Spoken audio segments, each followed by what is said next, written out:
Hey, what up everybody? This is Stevie Breach coming to you. I had a ton of fun yesterday heading out to a WWE house show at Arco Arena, otherwise known as Sleep Train Arena. This was an awesome time. I got to hang out with my friends all day yesterday. I got to hang out with Mr. Paul JB 44. Everybody head on over, check him out. I got to hang out with that guy is green WWE, Victor, one of the best dudes in Sacramento, and Mario as well. I wish I knew Mario's Twitter, but he doesn't use it that much. It's like Sick With It 81, something like that. But man, we grouped up and we had a ball yesterday. We did it all. We hit up In and Out before the show. When you go to Sacramento, oh no, not when you come to Sacramento. Don't come here. You're gonna miss out on the action. But when you come to Santa Clara for WrestleMania 31, In and Out is one of the #1 destinations that you need to make sure you hit. If you don't know what In and Out is right now, In and Out definitely is one of the best burgers you will ever have. The fries, not so good. They get the same Coke and Dr. Pepper that you'll get anywhere else in the world. But that double animal style, boy, make sure you have one of those while you're here. And I guarantee it, you're going to get another one to pack in your bag to take home. One of the best damn hamburgers you can get out there in the world. Now, we went out to the Arco Arena yesterday. We had a ton of fun. I mean, it was a good show, and it wasn't a great show at the same time. You know what I mean. You know what I'm talking about. But this definitely, you could tell, was WWE's B-team performers, as you know, the big names like John Cena, Dean Ambrose, Bray Wyatt, Seth Rollins. They were all in Alabama, which is closer to where Monday Night Raw is going to be on Monday. I think they're going to be in the Smoothie King Arena is the name of that place. That was in New Orleans. But, they definitely, we thanked them for coming out. We were loud. We had a ton of fun. We didn't get the biggest names in the world, but this was awesome. I love house shows. House shows remind me of what 80s style wrestling was all about. I remember going to the 6 hours Superstar tapings, which basically was like Jake the Snake Roberts against the guy who delivered the beer to the arena. They just let him put some tights on and run out there and take a DDT, and I was pumped up for that action. But show got kicked off. It was Justin Gabriel going up against Adam Rose. I had the highest expectations when this match was being announced. They went out there.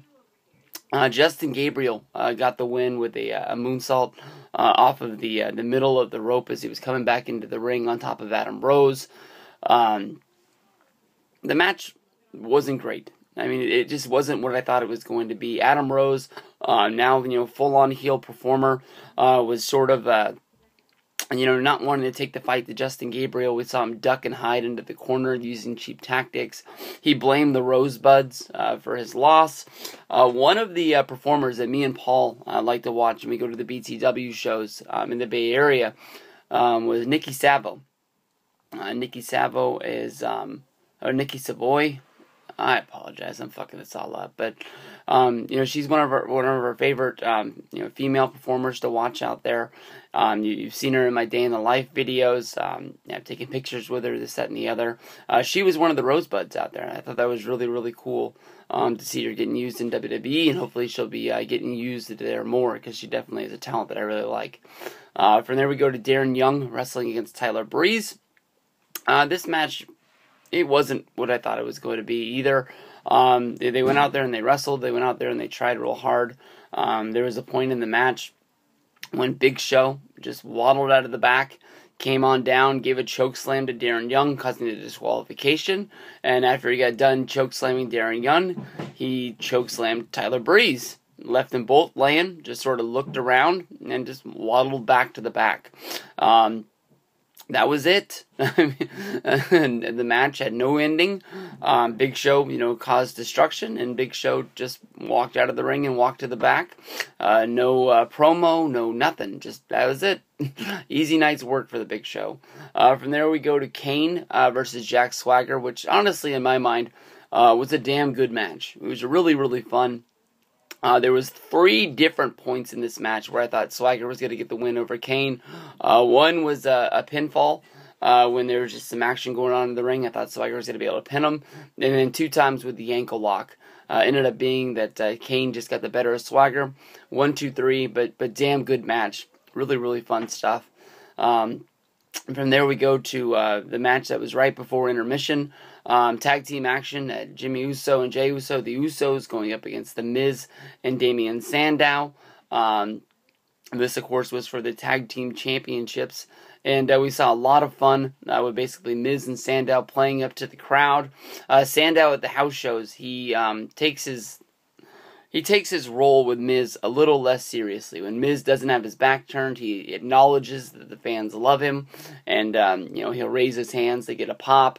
And the Miz will always catch him doing this and try and set him straight by putting him back into the corner. There was times when Sandow was inside of the ring trying to sell what Miz was doing, and he had 1,000 chances to make the save for the Miz because he'd be standing right next to where the Usos were, and they played off on that until there was a point when basically Sandow finally did help the Miz by helping him kick out of a pinfall because he didn't want to lose the match, and led to some hot action. But the Usos ended up getting the win with the big splash off the top rope. I don't know. There was a point when I thought maybe one of the Usos had hurt their ankle. They were really good at selling it, but I noticed when he was walking to the back, he was walking normal. But he had a good limp in the ring. He was selling that thing, boy. From there we go to Cara against Alex Riley. Alex Riley making his return to wrestling. I know that we've seen him wrestle on other house shows, but this was the first time that I've actually seen the match live. Got to give up to Riley for still trying to carry on that dream. I really do. I did like Alex Riley. I did think that when he came out, he seemed like he was just another Miz, and that's all he was going to be. But there's a little piece of me that always liked Riley. He had the good little feud where he beat the Miz, I think, at Capital Punishment, and then he went on to having the 4-way for the United States Championship. I think that was Miz, Riley, Swagger.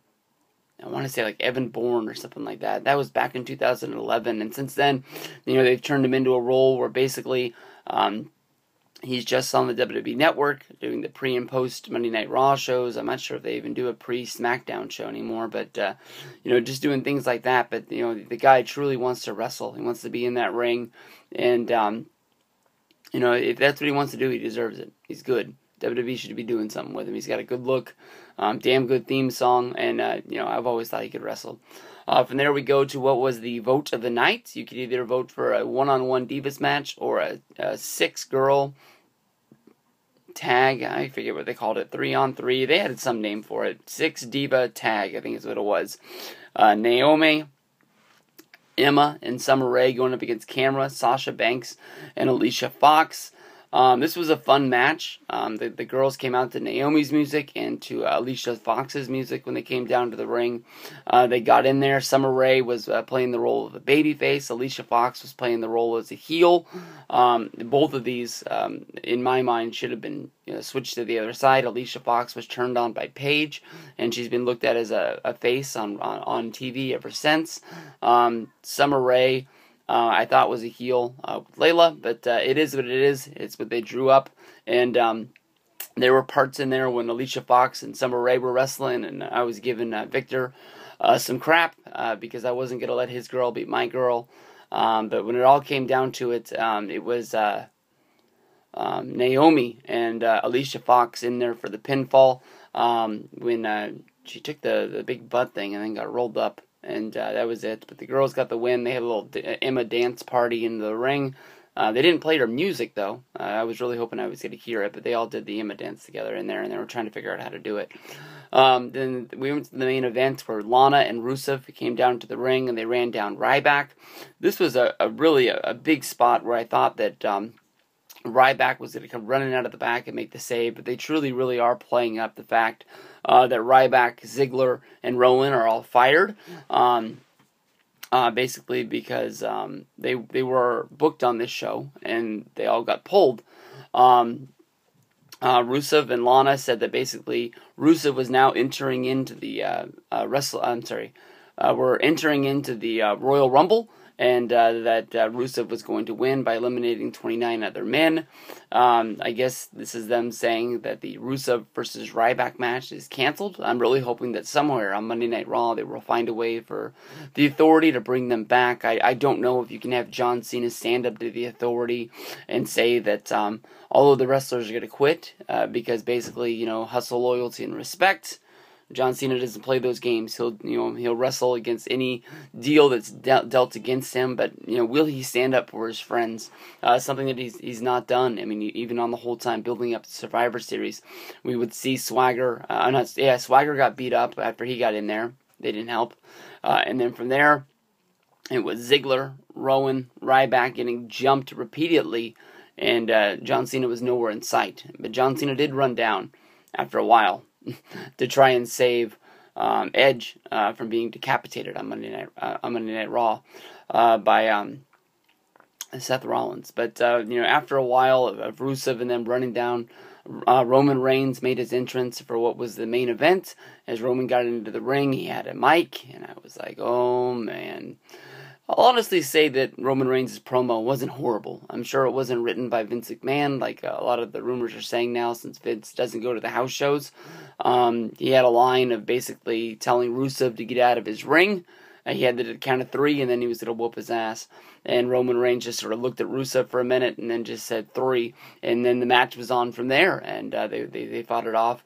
Rusev really controlled almost the whole match. I will honestly say that the crowd was behind Roman Reigns, but they were behind Roman Reigns the same way they were behind Jack Swagger, the same way they were behind Darren Young, the same way they were behind Justin Gabriel earlier in the night. It's not that loud.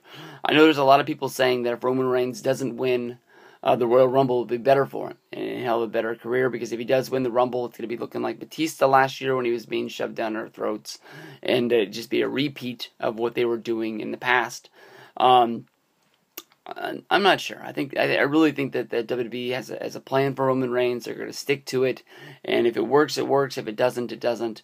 They're just going to go down with the ship. But Roman ended up having to fight off Big Show. I looked at Mario at one point. He was sitting next to me, and I was like, man, Big Show really got an easy night's work there. He just came out, and he caused the DQ, and he's going to fly home, and he's got a good little payday for today, and that's all the work he had to do was just 2 choke slams.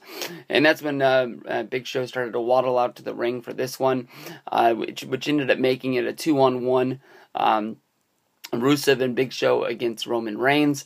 They powered down on him to the point of finally the fact that where Roman Reigns didn't even really make a comeback. Roman Reigns just bounced off to the ring, and he hit a big spear on Rusev and Big Show. All they did was fall down. He didn't knock him out. He didn't do anything. But they started to play Roman Reigns' theme after this, and that's when the heels retreated to the back. Roman Reigns did a little bit of a pose down, and I guess we got a finish because of the disqualification, but we really didn't get any kind of finish. But that was the show. I can honestly say that my review here doesn't sound like it was that fun, but I have fun every time I go to WWE. It's the best value in sports entertainment, and I wouldn't have it any other way. So thank you to the WWE for sending these people to Sacramento just for us. There's no other California shows. They flew in, they fly out, and that's it. So I'll see you guys down the road. Peace out, everybody.